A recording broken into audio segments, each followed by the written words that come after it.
नमस्कार दोस्तों, इस वीडियो में हम लिंडमैन्स थ्योरी की बात करेंगे। ये थ्योरी यूनिमॉलिक्यूलर रिएक्शंस के बारे में है और लिंडमैन ने जब ये थ्योरी प्रपोज की, इस थ्योरी के साथ साथ उसने के यूनिमॉलिक्यूलर रिएक्शंस की मैकेनिज्म भी डिस्कस की।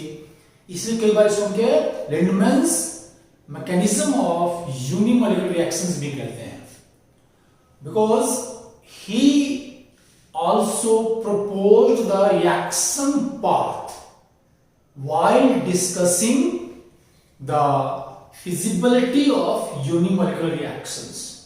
लेकिन हम क्या कहते हैं कि जितने बाइमॉलिक्यूलर रिएक्शंस हैं उनमें अलग अलग मॉलिक्यूल्स होते हैं। जैसे हमारे पास कोई भी रिएक्शन है A+B और ये मॉलिक्यूल आपस में कोलाइड करेंगे, कोलिजन से क्या होगा, हमारे पास मॉलिक्यूल्स की एनर्जी बढ़ जाती है कोलिजन से और बड़ी एनर्जी करती है मॉलिक्यूल्स को तोड़ देती है, दूसरे मॉलिक्यूल्स बन जाते हैं। ये कोलिजन थ्योरी है। दूसरा हमारे पास क्या है कि ये मॉलिक्यूल्स कोलाइड करके क्या बनाते हैं, they form activated complex and that complex can break into products. This is the ACT theory.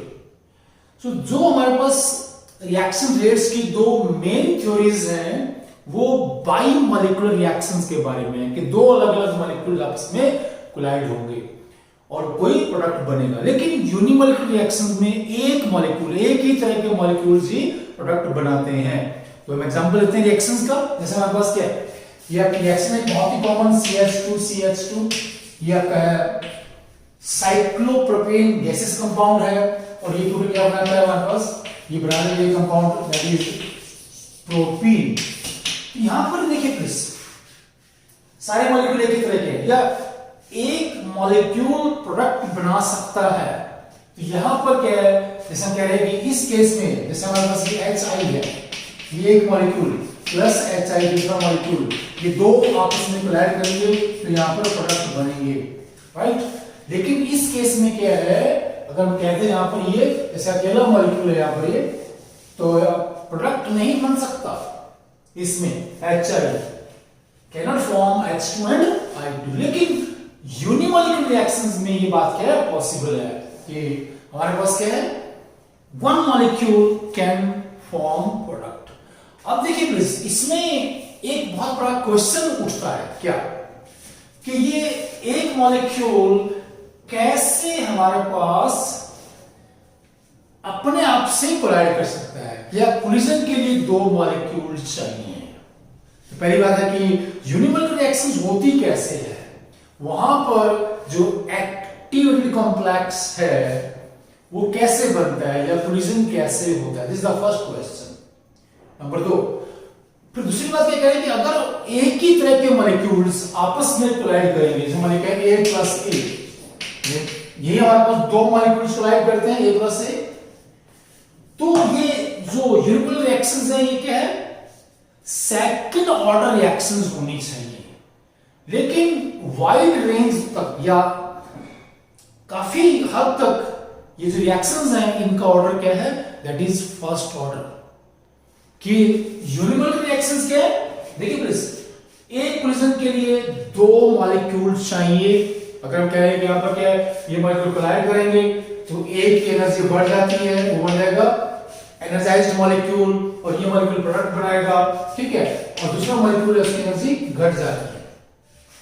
तो रिएक्शंस क्या है, इस प्रोपोजिशन के अनुसार रिएक्शंस सेकंड ऑर्डर की होनी चाहिए। लेकिन प्रैक्टिकली ये रिएक्शंस क्या है, काफी वाइड रेंज तक फर्स्ट ऑर्डर की है, सेकंड ऑर्डर की नहीं है। इनका ऑर्डर क्या है, फर्स्ट है।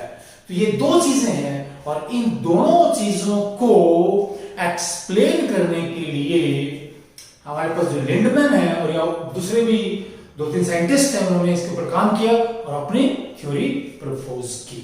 तो मेनली इसमें जो काम है वो लिंडमैन का है। तो उसने लिंडमैन ने क्या कहा, लेट्स से दिस, उसने क्या है, उसने कहा कि ये जो मॉलिक्यूल है A और A, ये आपसे कोलाइड करते हैं, एक की एनर्जी बढ़ जाती है, ठीक है, और ये जो A है क्या होता है, एनर्जाइज्ड मॉलिक्यूल, और ये A क्या है, वापस इस मॉलिक्यूल से कोलाइड करके रिएक्टेंट मॉलिक्यूल बन सकता है इसको वापस ये दोबारा फिर क्या उसी स्टेट में आ सकता है।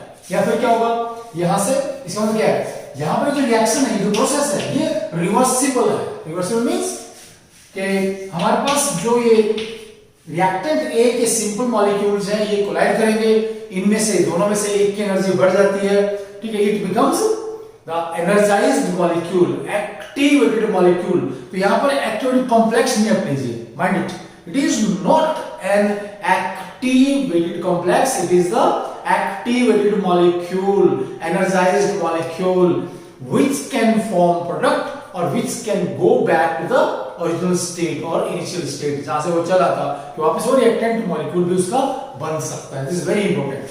फिर क्या है, इसके बाद क्या हो गया, पर ये जो A स्टार है, ठीक है, it can form the product K3, right? ये this is the two step process. उसने कहा कि या जो मैकेनिज्म है इन रिएक्शंस की, यूनिमोलर रिएक्शंस की, क्या है उसमें दो स्टेप्स हैं।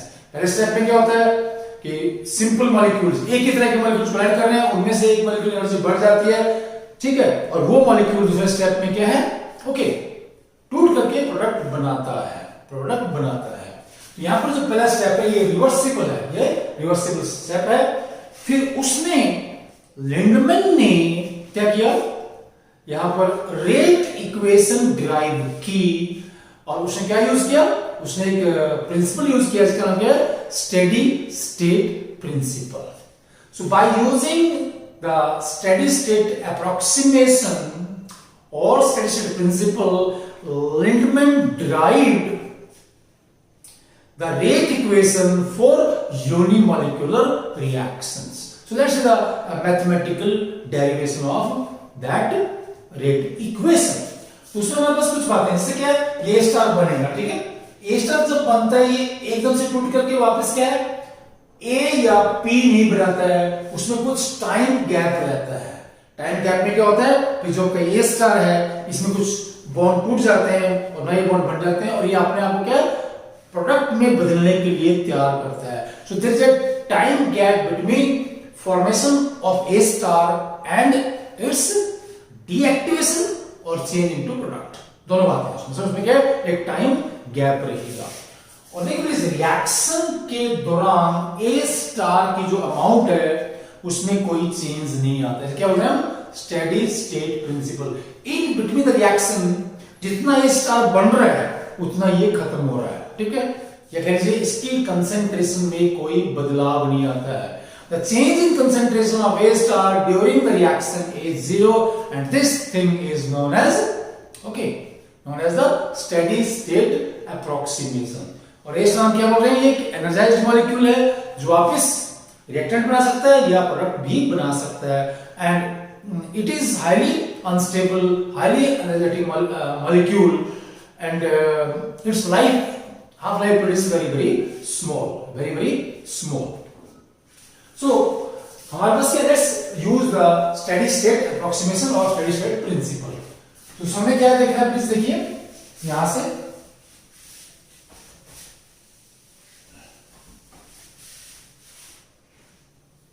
the dA star over dt is equal to 0।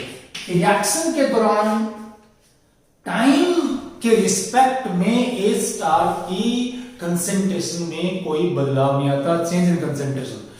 तो पहले देखेंगे कि ए स्टार बनता कैसे, ठीक है प्लीज, यहां से बन रहा है फॉरवर्ड प्रोसेस से, तो ए स्टार कैसे बनेगा देखिए please, that is k1 into that is a square, यहां से ये आपका ए स्टार बन रहा है। It is very important please, देख लीजिए, these two molecules collide with each other producing A star and the molecule A molecule having less energy।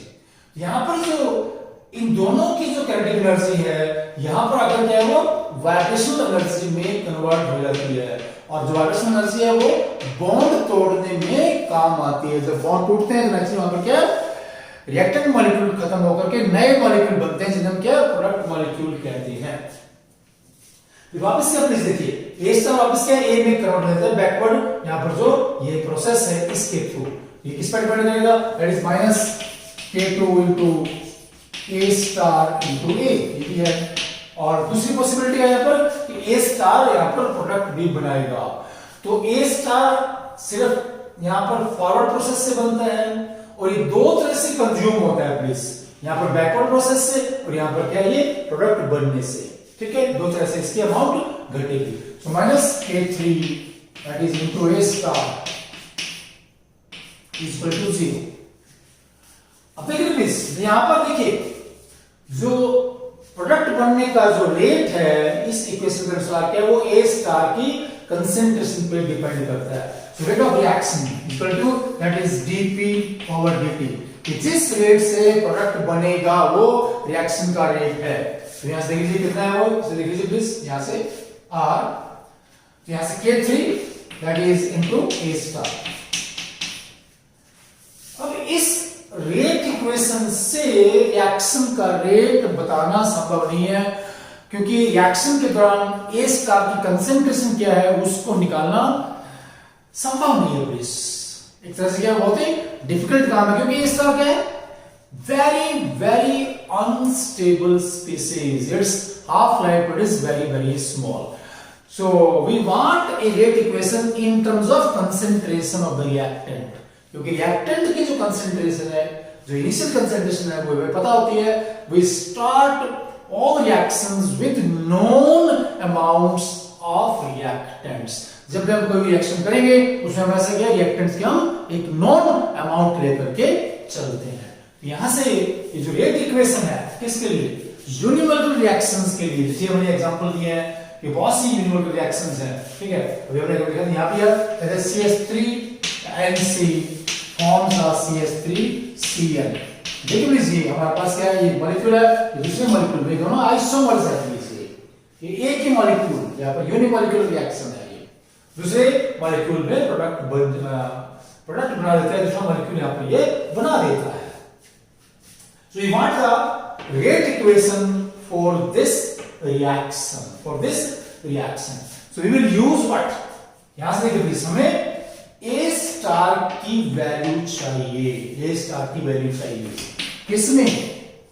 We want the value of A star in terms of initial concentration of reactant A. So we use the steady state principle. तो हमने अब देख लीजिए कि आपका ये equation 1 था, यहाँ पर इक्वेशन आपका ये वैसे 2 है, जो हम क्या कहते हैं स्टेडी स्टेट प्रिंसिपल।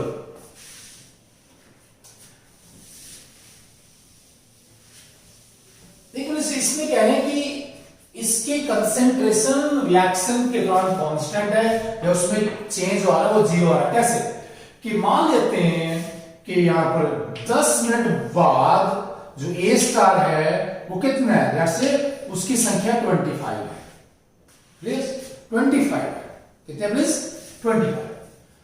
अब हम क्या नोट करते हैं कि अगले 1 मिनट में, कौन सा 1 मिनट, 10वें मिनट से लेकर के 11 मिनट तक का जो 1 मिनट है उसमें A स्टार के यहां से इन दोनों के टकराने से हमारे पास क्या है, 2 ये स्पीसीज और बन जाती है, 2 मॉलिक्यूल्स और बन जाते हैं, ठीक है, +2, राइट। उसी 1 मिनट में क्या होगा, ड्यूरिंग दैट 1 मिनट जो A स्टार है ये डीएक्टिव हो, एक A स्टार डीएक्टिवेट होकर के सिंपल मॉलिक्यूल A बना देगा, दूसरा एक A स्टार P बना देगा। तो 11वें मिनट में यहां से जो 2 A स्टार बने थे इस फॉरवर्ड प्रोसेस से, वो दोनों A स्टार उसी दौरान अलग दूसरे हमारे पास के स्टार होंगे, ठीक है, वो क्या है खत्म हो जाते हैं। और 10वें से 11वें मिनट में जो टाइम है हमारा उस दौरान A स्टार की संख्या 25 ही रहती है। मतलब उस 1 मिनट में A स्टार की वैल्यू में कोई बदलाव नहीं आता है, इट्स कंसेंट्रेशन रिमेन्स अनचेंज्ड। हम कहें यहां पर rate of change of A star during reaction is 0, ये हमने यहां पर लिखा है। तो इसको यहां पर जब 0 करेंगे, यहां से देखिए हमने उधर लिख दिया यहां पर, ये जब इसको 0 कर रहे हैं, ओके लेट्स डिलीट कर देते हैं अब यहां से।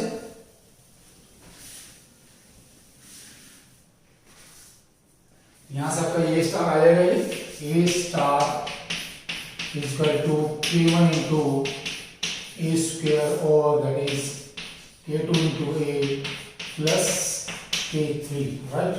Let's say it is 1, 2, 3. Put the value of a star from 3 into 1.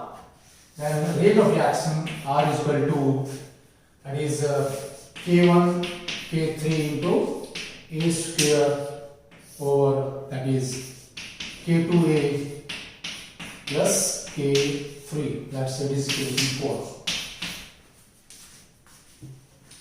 So this is equation 4,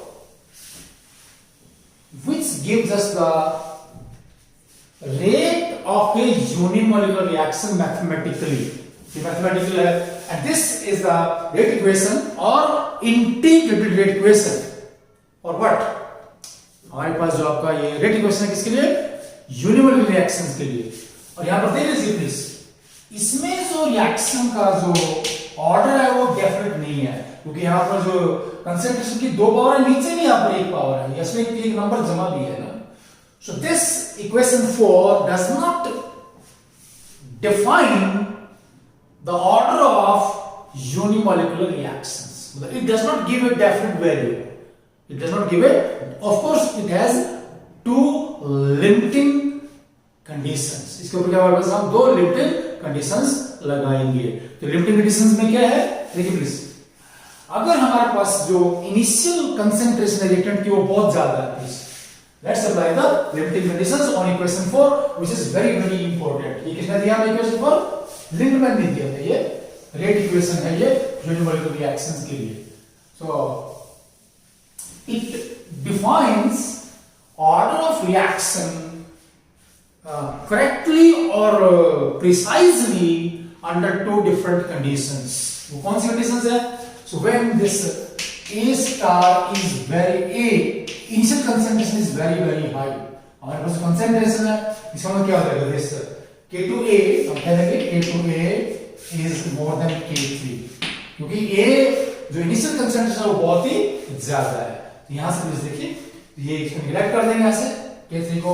तो R the rate of reaction is equal to that is your K1, is your K1. तो K1 K3 इसमें हमने इसको neglect कर दिया. दूसरा जगह जो K2, सो ये हमारे पास A है यहाँ पर, और ये यहाँ पर क्या A स्क्वायर है. तो यहाँ से प्लीज देख लीजिए, ये क्या बन जाएगा अभी? It becomes that is equation 5. इसमें क्या है? The reaction is of first order when the concentration of the reactant is very high.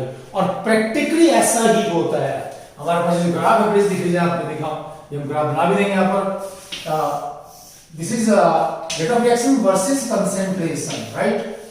You see here, ये ऐसे हमारे पास ग्राफ आएगा कंसंट्रेशन और रेट में, और यहाँ पर प्रैक्टिकली पाया गया है ये रिएक्शन है हाई कंसंट्रेशन पर फर्स्ट ऑर्डर की है. और यहाँ पर जो लिंडमैन्स हमारे पास रेट इक्वेशन है, ये भी यही करिए कि when the concentration of A is very high, A is very high, the reaction is of first order. Reaction is of first order. तो हमारे पास एक कांस्टेंट ही है ना, ये आपका एक कांस्टेंट नहीं है आपका, ठीक है? ये लिमिटेड कंडीशन है.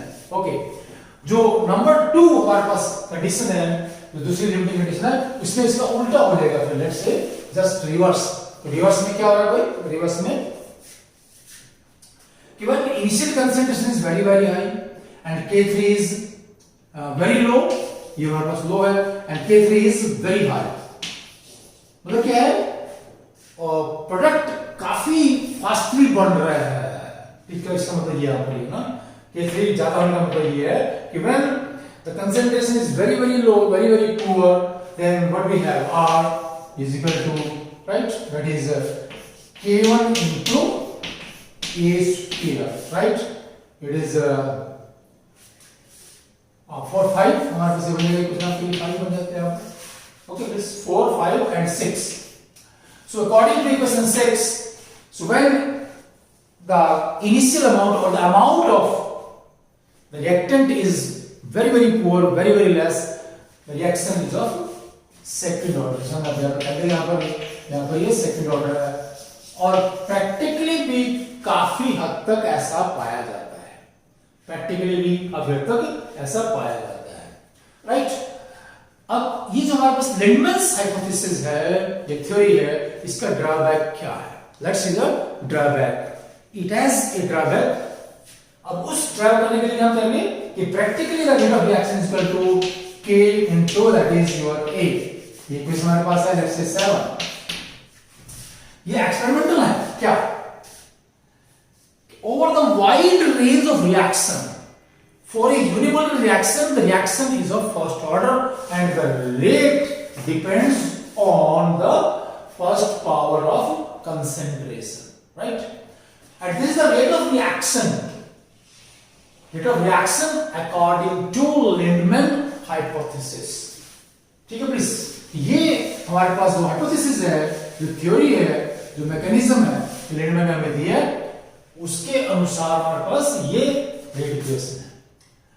अब अगर हम इन दोनों को कंपेयर करें यहां से ना, अगर इन दोनों को कंपेयर करते हैं, ओके प्लीज, ये भी रेट है, ये हम कह रहे हैं प्रैक्टिकली ऐसा है, it is the observed truth, ऐसा प्रैक्टिकली होता है। किसमें? यूनिमोलकुलर रिएक्शंस में। ये क्या है? Rate equation proposed by Lindemann, अगर ये सही है तो ये दोनों इक्वेशन क्या है? बराबर होनी चाहिए, आइडेंटिकल होनी चाहिए। अगर दोनों को बराबर कर देते हैं यहां पर प्लीज, इसमें जो कर देंगे यहां पर that is k into a, यहां से ये बन जाता है आपका that is the rate of reaction and this become equation 8, right? कैसे बन जाएगी आपकी? 8 बन जाएगी।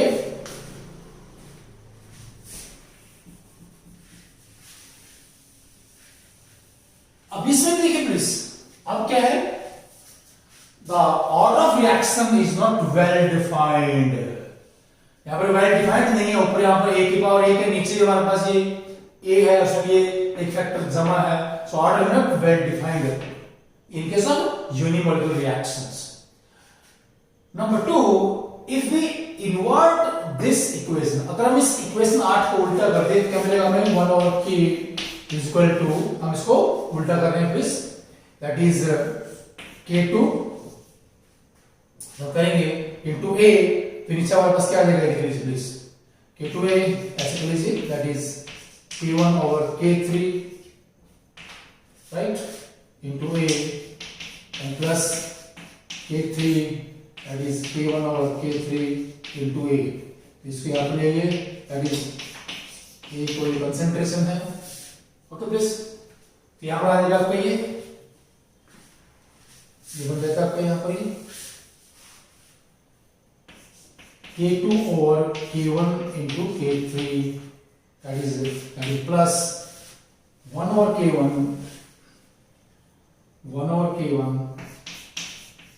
into 1 over a, that's equation 9। Okay, Lindemann's hypothesis के अनुसार देखिए प्लीज, ये क्या रिएक्शन का रेट है यहाँ पर? ये k, so when a changes, k changes and k1 k2 k3 are constants, ये सारे क्या constants हैं। now this is variable and this is also variable, so it is a straight line equation,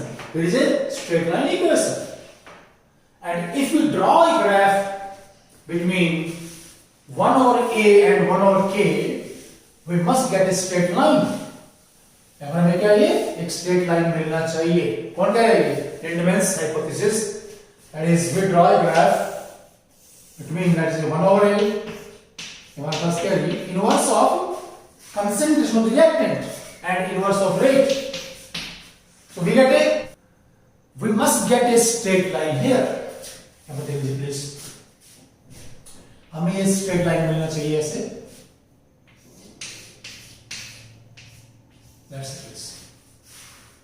straight line मिलना चाहिए according to Lindemann's, but practically it is not so.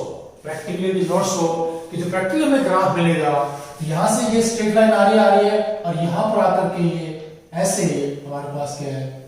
Practically ये straight line नहीं आती है, इसका मतलब क्या है? जो लिंडमैन्स हाइपोथेसिस है, ठीक है, उसके जो रिजल्ट्स हैं ऑब्जर्व्ड रिजल्ट्स से पूरी तरह मैच नहीं करते हैं। अब यहां देख लीजिए प्लीज, यहां तक हम देख रहे हैं प्लीज आधा, कि यहां से ये जो हमारे पास 3 पॉइंट्स हैं, तो लिंडमैन्स हाइपोथेसिस भी यही कहा कि ये पॉइंट्स आने चाहिए, और प्रैक्टिकली भी ऐसा ही होता है। और इस पॉइंट्स के बाद फिर क्या है, ये हमारे पास स्ट्रेट लाइन किसके अनुसार है, लिंडमैन्स हाइपोथेसिस के अनुसार है या लिंडमैन्स थ्योरी के अनुसार है, और ऑब्जर्व्ड हमारे पास ये क्या आपका ये थ्योरेटिकल कह लीजिए, ये जो थ्योरी है उसके अनुसार ये हमारे पास स्ट्रेट लाइन आना चाहिए, और ये हमारे पास क्या है, एक्सपेरिमेंटल और ऑब्जर्व्ड कंडीशंस है। इसका मतलब क्या हुआ कि जो हायर कंसेंट्रेशन ये 1 over a, स्मॉल वैल्यू का मतलब क्या है, यहां पर a ज्यादा है, 1 over a means at higher values of a, okay please, और at higher concentration of a, Lindemann's theory of unimolecular reactions is not valid. Its results don't match with the observed results. This is the major failure of the Lindemann's theory of unimolecular rate of reactions or unimolecular reactions. Okay, please, thanks.